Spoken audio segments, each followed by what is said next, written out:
Hola a todos, bienvenidos a este análisis a fondo. Hoy vamos a desmenuzar un tema que la verdad es vital para la educación de hoy en día.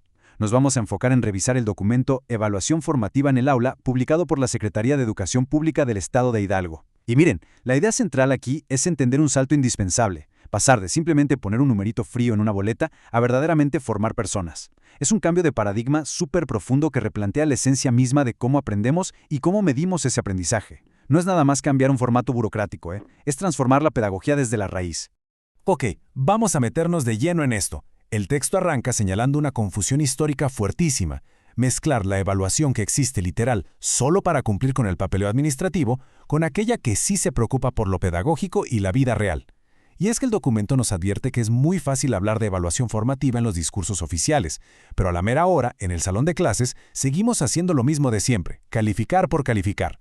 Entonces, este texto busca precisamente cortar esa confusión de tajo y reorientar nuestros esfuerzos. Para entender todo esto de manera mucho más clara, vamos a seguir esta ruta rapidísimo. 1. El plan y la comunidad. 2. El dispositivo de control. 3. La evaluación formativa. 4. Las prácticas en el aula. Y 5. Transformar la educación. Vámonos paso a paso. Arrancamos con la sección 1. El plan y la comunidad. El centro del aprendizaje. Todo este cambio de mentalidad, por supuesto, no surge de la nada, sino de una filosofía muy particular. Imaginen un bordado tradicional lleno de hilos vibrantes y entrelazados. Bueno, así mismito el Plan de Estudios 2022 ubica a la comunidad como el espacio social, cultural y político justo en el centro del aprendizaje. El documento nos dice que la escuela es ese núcleo donde se tejen los saberes construidos en sociedad. O sea, el aprendizaje ya no es un acto solitario e individualista, se vuelve un tejido colectivo, conectadísimo con la historia y la realidad de quienes están aprendiendo todos los días. Ahora, poner a la comunidad al centro no es tarea fácil, para nada. El texto reconoce que romper con décadas de hábitos enfocados puramente en la rendición de cuentas exige una inmensa ética profesional de parte de los docentes. Cuesta mucho soltar la comodidad del formato estandarizado para abrazar un aprendizaje que está vivo, ¿cierto? Por eso se necesita un compromiso enorme para crear una nueva cultura donde el desarrollo del estudiante importe muchísimo más que llenar un reporte a fin de mes. Pasamos a la sección 2, el dispositivo de control, el problema histórico. A ver, para transformar la educación, primero hay que entender a fondo el problema con los métodos tradicionales. Pensemos en esas cosas que a todos nos causaron estrés alguna vez. La ansiedad de los exámenes de opción múltiple, la cacería por ganar unas cuantas décimas, las calificaciones numéricas súper frías y los reglamentos inflexibles. El documento es bien incisivo aquí. Nos dice que todo esto se ha agrupado a lo largo de la historia para formar un dispositivo de control. En lugar de ayudar al estudiante a descubrir el mundo, sirve al sistema institucional para estandarizar y vigilar. Es básicamente una herramienta de obediencia que asfixia por completo la curiosidad natural. Vamos a la sección 3, la evaluación formativa, el cambio pedagógico. Ya vimos cuál es el problema histórico, así que es momento de analizar la solución emancipadora que nos proponen. Y esto ilustra de manera genial el enorme contraste. La diferencia entre lo sumativo y lo formativo no es nomás en qué mes se aplica el examen, ¿saben? Es una cuestión de propósito y de efecto. Miren, por un lado, la evaluación sumativa busca cumplir con la administración, y el resultado es, inevitablemente, el control. Punto. En cambio, la formativa funciona como una intermediaria en el proceso de aprendizaje y su gran efecto es la dignificación. Esa es la diferencia entre administrar estudiantes como si fueran un inventario y verdaderamente empoderarlos como seres humanos. Para ponerlo en términos superclaros, el texto define la evaluación formativa exactamente así, como una herramienta intermediaria. Su meta no es clasificar mediante números arbitrarios quién es bueno o malo, sino potenciar las capacidades y dignificar al sujeto social. ¿Por qué es tan crucial esto? Pues porque al hacer esto, la evaluación nutre a la persona dentro de su propia comunidad y construye ámbitos reales de libertad. Ayuda a que reconozcamos nuestras fortalezas, mejoremos y actuemos de manera mucho más consciente en el entorno.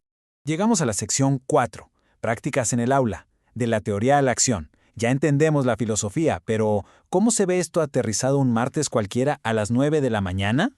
El documento nos ofrece una metodología súper clara, con 4 pilares para el día a día. Primero, observar. Usar herramientas como el diario del docente para ver los procesos de aprendizaje, no solo lo que se memoriza. Segundo, dialogar. Platicar de verdad para entender las dudas reales y buscar soluciones juntos. Tercero, el análisis multireferencial. Esto es no quedarse en el tache o palomita, sino entender el esfuerzo, el contexto social y el razonamiento detrás de cada trabajo. Y cuarto, la retroalimentación. Que los comentarios funcionen como escalones, como un andamiaje para construir conocimiento, y no un veredicto frío que desmotiva a cualquiera.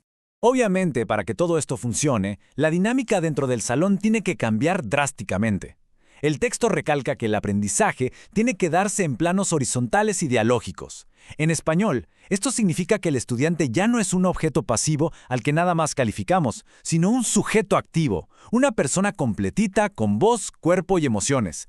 Se trata de armar un diálogo genuino donde todas las voces pesan igual y la autoridad compartida nutre a todo el grupo. Finalmente, sección 5. Transformar la educación. El llamado a la acción. Porque aplicar esta evaluación formativa trasciende por mucho las 4 paredes del salón de clases. Algo que llama muchísimo la atención aquí es el profundo respeto que el documento le tiene a la experiencia docente. El texto reconoce que las y los maestros son profesionales súper capacitados para este reto. Y nos dice que para lograr esta transformación solo necesitan ejercer su autonomía curricular con libertad. Pero, mucho ojo, esta libertad no puede estar en el aire. Tiene que estar fuertemente respaldada por las instituciones para que puedan ser verdaderos agentes de cambio en sus comunidades, sin el miedo constante a que los penalicen por salir del molde. En fin, la relevancia de dar este salto gigante de lo sumativo a lo formativo no es un simple trámite académico, es un paso vital hacia la justicia social. Es darnos cuenta de que a través de las acciones de todos los días, con cómo observamos y damos retroalimentación hoy, estamos construyendo desde el presente un futuro educativo innegablemente más humano, más equitativo y justo. Básicamente, la evaluación deja de ser un castigo para convertirse en una brújula.